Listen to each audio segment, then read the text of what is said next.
प्रामाणिक लाकूडतोड्या आणि वनदेवता. एका सुंदर टेकडीचा पायथ्याशी गोपाळ नावाचा एक गरीब पण अत्यंत प्रामाणिक लाकूडतोड्या राहायचा. तो रोज सकाळी लवकर उठून जंगलात जायचा आणि सुकलेली लाकडे तोडून ती बाजारात विकायचा. त्यातून जे काही थोडे पैसे मिळायचे त्यावर तो त्याचे कुटुंब चालवायचा.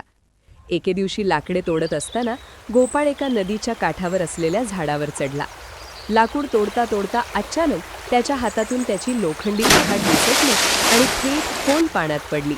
गोपाळ खूप घाबरला, कारण ती एकच कुऱ्हाड त्याचे उपजीविकेचे साधन होते. तो नदीकाठी बसून रडू लागला, देवा, आता मी माझ्या मुलाबाळांना काय खाऊ घालणार? त्याचे रडणे ऐकून नदीतून एक तेजस्वी वनदेवता प्रगट झाली. तिने विचारले, बाळा, तू का रडतो आहेस? गोपाळने आपली सर्व हकीकत सांगितली.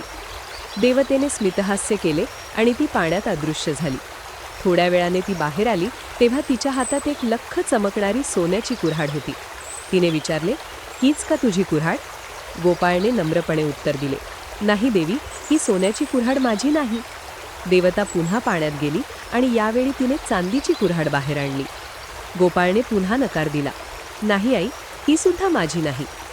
शेवटी देवीने पाण्याची तीच जुनी लोखंडी कुऱ्हाड बाहेर काढली. ती पाहताच गोपाळ आनंदाने ओरडला, हो, हीच माझी कुऱ्हाड आहे, धन्यवाद. गोपाळचा हा प्रामाणिकपणा पाहून वनदेवता खूप प्रसन्न झाली. ती म्हणाली, गोपाळ, आजच्या काळात तुझ्यासारखे प्रामाणिक लोक खूप कमी आहेत. तुझ्या या सत्यामुळे मी तुला सोन्याची आणि चांदीची दोन्ही कुऱ्हाडी बक्षीस म्हणून देत आहे. गोपाळ घरी परतला तेव्हा तो आता गरीब राहिला नव्हता, पण त्याने त्याचा साधेपणा कधीच सोडला नाही.